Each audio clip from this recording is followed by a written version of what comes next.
everybody, it's Cathryn from In the Pink Designs. This is my host code for September. If you're going to spend anything with Stampin' Up! Under $150, please put it in and I can send everyone a little something if I join them all together. Today I'm using the Scary Cute bundle, which is the Scary Cute stamp set. And the only thing we're using on it is the Halloween Happiness. And the Scary Silhouette dies for everything except for the circle, which is about 1 5/8, but you could use any similar punch or die. I use the Stylish Shapes dies. Alrighty.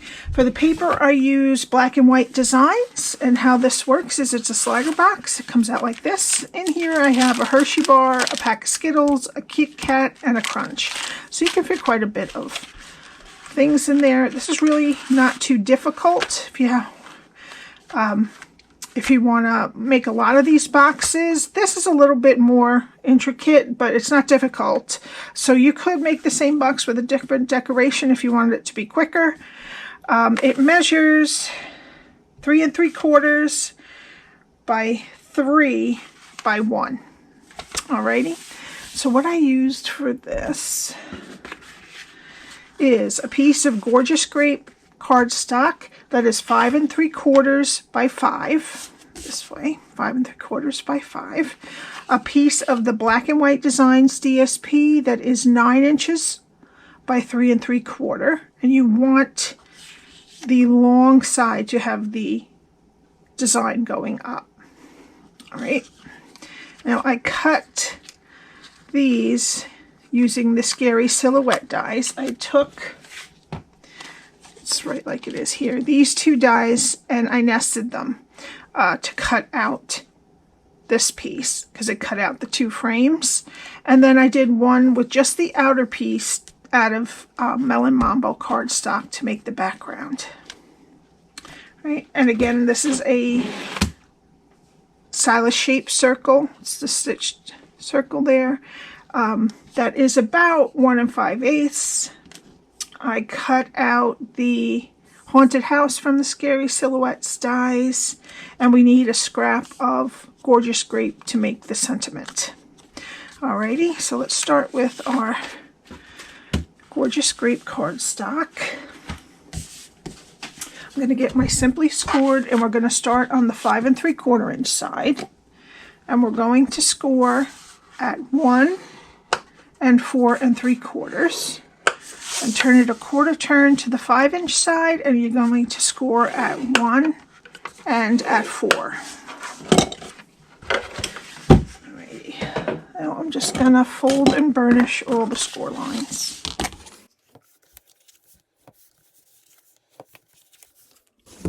Okay. And this is what we're gonna do. No cutting out of anything. We're just gonna make the tabs. All right, so we're going to start with it in the long ways. It really doesn't matter which way you start. How I have it is that each rectangle has one. Each rectangle has one tab supporting it, so it makes it nice and strong. All right, so we're going to start over on the left, go to the first score line, cut it to the first score line, and then wedge each side of the square. Okay, turn it a 1/4 turn and go to the first score line, cut it to the first score line, and wedge each side of the square. 1/4 turn, first score line, cut it to the first score line, and wedge each side of the square. Last time.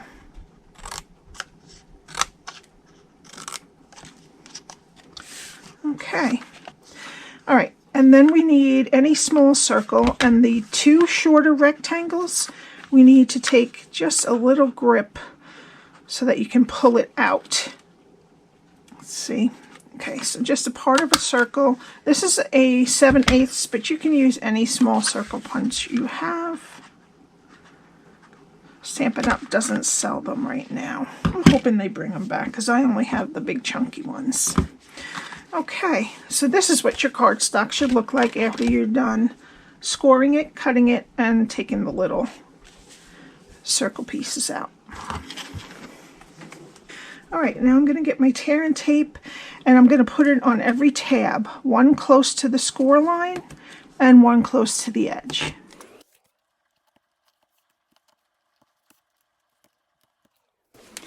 Okay, and then I'm going to use my Take Your Pick tool to get the backings off one at a time. And I'm going to take the score line on top of the tab and make it straight with the rectangle next to it.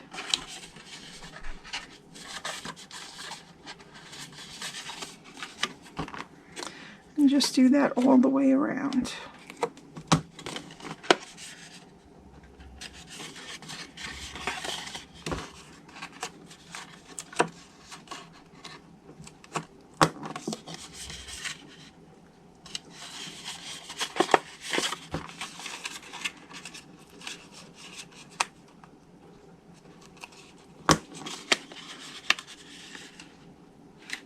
And there you go.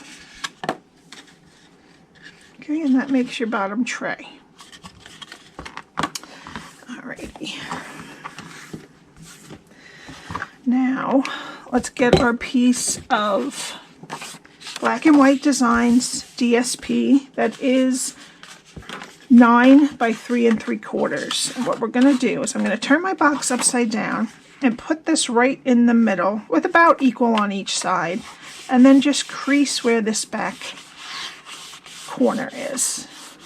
Okay, and then take it off, and with your bone folder, just make sure that the folds are nice and straight. Okay, and then put it down and put the box on top of it, and this is where we're going to do our sides. Just make sure your box is within the score lines you just made, folded actually, and make a mark on those, and then make sure these are straight and burnish them.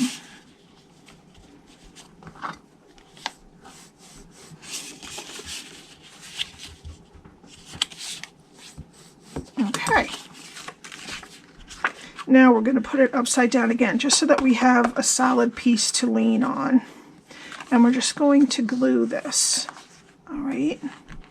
So what we're going to do, so we don't get it all over, it overlaps about 3/4 of an inch. So about 1/2 inch in, put your glue, not all the way up to the end, because we don't want it to leak out anyway. Okay. And then just place it. You want it to be nice and snug, but not so tight that it's bending the box and it won't be easy to get out. We just want to make sure it's all the way in on the sides. And just keep rubbing it, and then take out your tray so that you can really give it a good squeeze. And then flip your tray over. And it will go in, and they could always grab it, or they can just push it too from the bottom. And that's your box. Okay, so let's start doing our decorations. All right, I'm going to use my silicone mat underneath just in case I get gluey. And what I'm going to do first, we need the full frame out of Melon Mambo and the 1 5/8 inch circle from Layering Circle, Salad Shapes dies. And we're going to put it in the upper left hand corner. All right, so I'm just going to use some liquid glue for that.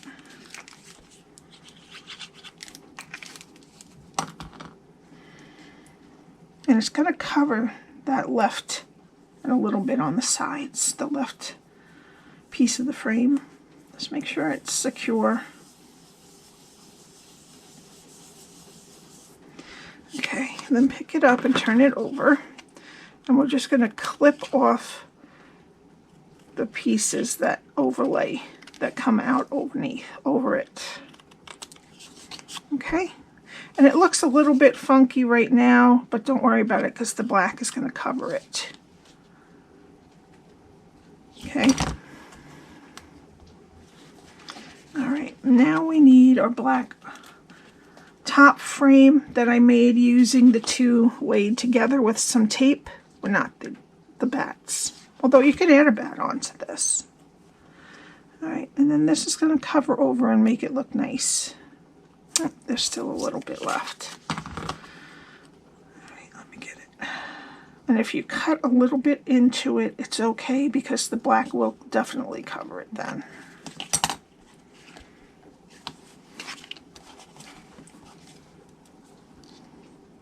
Yeah, there we go. Great. All right, and then I'm just going to put liquid glue all around the frame. Not just a thin line. We don't want it too thick. And then on the branches, that definitely the ones that are loose out here. Okay, I'm going to flip it over, put it down so that it covers the edges, and you could always trim them again if you need to. What I'm going to do is, before I really press down the middle of the trees here, I'm going to take a tissue and press them down, so anything that squeezes out will automatically be picked up by the tissue. I'll just double squeeze all of these. There you go. All right, now we're going to take, I've missed a couple spots here. I'm just going to poke out with my take your pick tool. And what you could do, if you don't like that the windows look see-through, which kind of would be an abandoned building, but you can cut this out again in yellow, and after we attach it, you can use your tape. You could put a little glue in the dots and use the side of your take your pick tool to put yellow windows in if you wanted, or green, whatever you like. All right, so now we're going to place our haunted house right at the bottom of the frame, so that the fence kind of connects to the sides. All right, I'm just going to put some glue on there.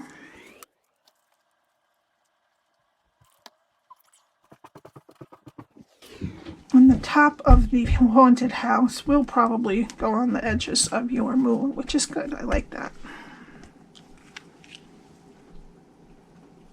Okay, I gotta get some dimensionals. I forgot I was out. All right, now what I'm going to do is bring in my box, decide which one is the top. I'm going to pick this being the top because this is just that little piece of diamond. Okay, I'm just going to put some dimensionals on the back.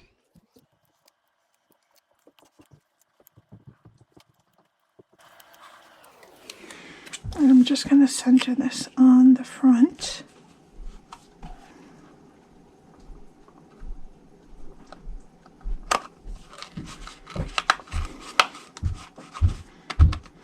Also take it off while you're doing this, just so that, and it will lay flat like this if you want to give it a good push.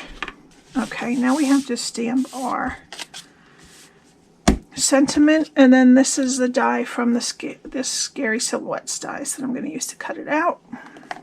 So it says Halloween Happiness, and I'm going to use Tuxedo Black Ink.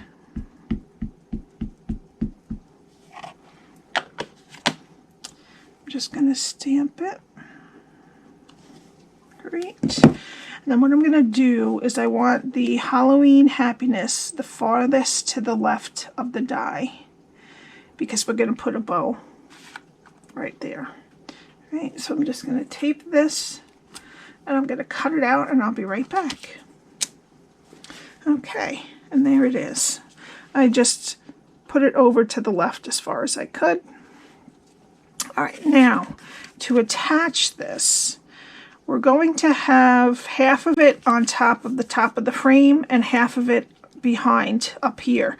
So we need, if you have edges If not, you have to cut it off the edges of your full sheet. You find them. Here we go. And the skinnier end is what we're looking for. I'm just going to cut 2 of the pieces. Take them off, and we're going to put it right on the top of our sentiment up here.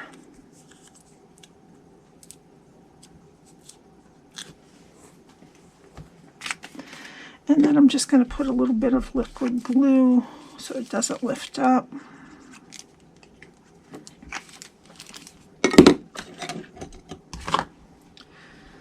And just make sure that if you have it flat that you don't put it onto one of the sides. So I'm just going to put it about right there. Let me put this on in there. Alright, and then we're going to take a piece of black and white gingham ribbon and tie a bow.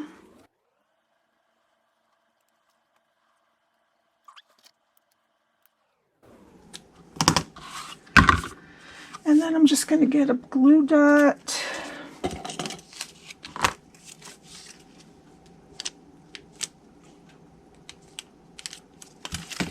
Decide which side you want showing and put it on the other side. You can roll it a little bit so it doesn't show. Whoops.